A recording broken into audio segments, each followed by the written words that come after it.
নমস্কার বন্ধুরা, Shipra kitchen with village ফুডে আপনাদের সবাইকে অনেক অনেক স্বাগত জানিয়ে আজকের আবার নতুন একটা রেসিপি নিয়ে আপনাদের সামনে চলে এসেছি।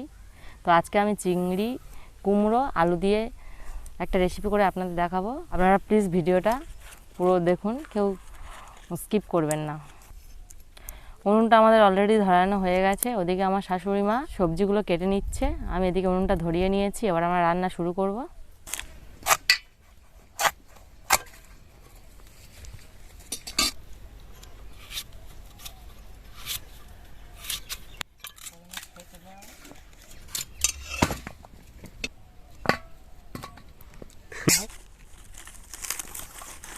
চিংড়িটা ভেজে নেব। চিংড়িটা আমি আগে থেকে কেটে বেছে ধুয়ে রেখেছিলাম। চিংড়ির মধ্যে আমি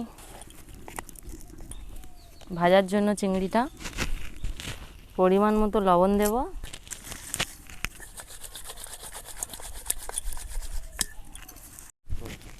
এদিকে কড়া আমার গরম হয়ে গেছে। চিংড়ি ভাজার জন্য আমি আজকের এই রান্নাটা সাদা তেলে করব, তাই চিংড়ি ভাজার জন্য আমি সাদা তেল দিয়ে দিলাম কড়ার মধ্যে। তো এর মধ্যে আমি চিংড়িগুলো দিয়ে দিলাম।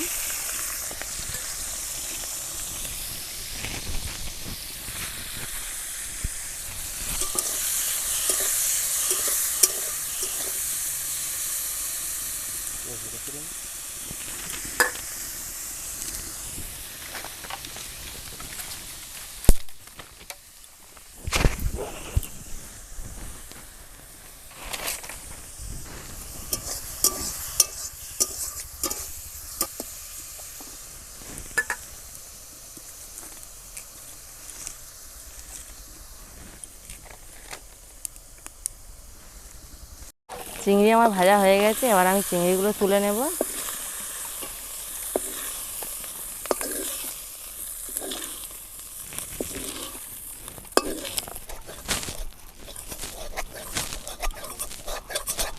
কড়াটা আমি পরিষ্কার করে ধুয়ে নিয়েছি। এবারে সবজিগুলো ভাজার জন্য আমি তেল দিয়ে দেবো কড়ার মধ্যে।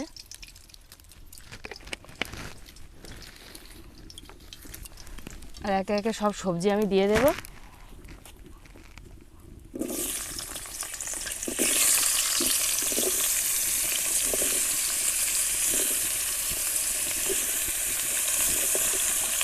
সব সবজিগুলো আমি একসঙ্গে ভালো করে ভেজে নেব।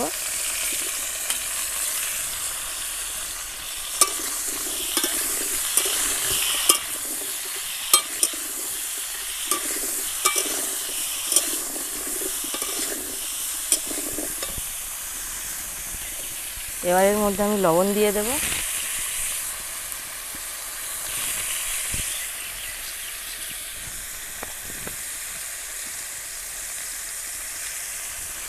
হলুদ গুঁড়ো দেব,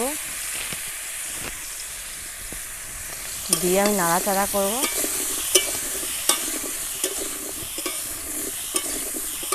সুন্দরভাবে এইগুলো তিনটে সবজিকে আমি ভালো করে ভেজে নেব।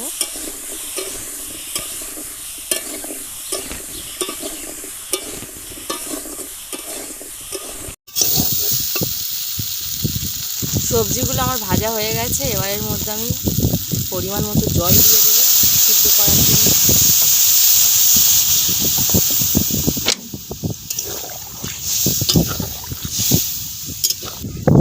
এবার আমি এর মধ্যে ঢাকনা দিয়ে দেব।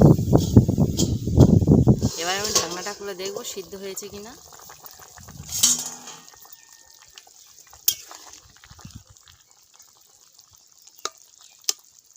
প্রায় সিদ্ধ হয়ে গেছে। এবার এর মধ্যে আমি দেব 1 চামচ লঙ্কার গুঁড়ো, দিয়ে আবার একটু ঢাকনা দিয়ে দেব। একটু ফুটে যাওয়ার পরে এবার আমি নামিয়ে নেব।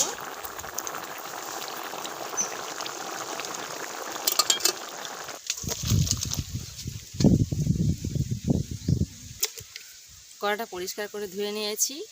কড়ার মধ্যে আমি তেল দিলাম, একটা তেজপাতা দিলাম, পেঁয়াজ কুচি,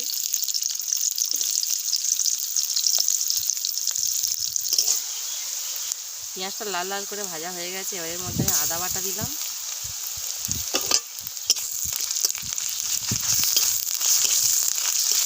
আদাটা দেওয়ার পর এবার আমি ধনে বাটা দিলাম।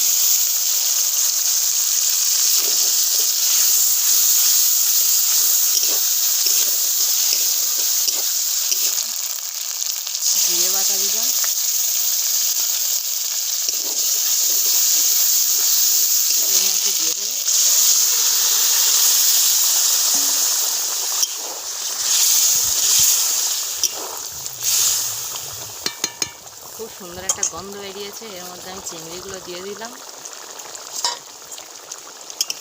একটু ফুটে গেলে আমি নামিয়ে নেব। তরকারিটা প্রায় হয়ে এসছে, এবার আমি নামিয়ে নেব। আপনারাও এই রেসিপিটা একবার বাড়িতে তৈরি করে দেখতে পারেন, খুব সুন্দর খেতে লাগবে আশা করি।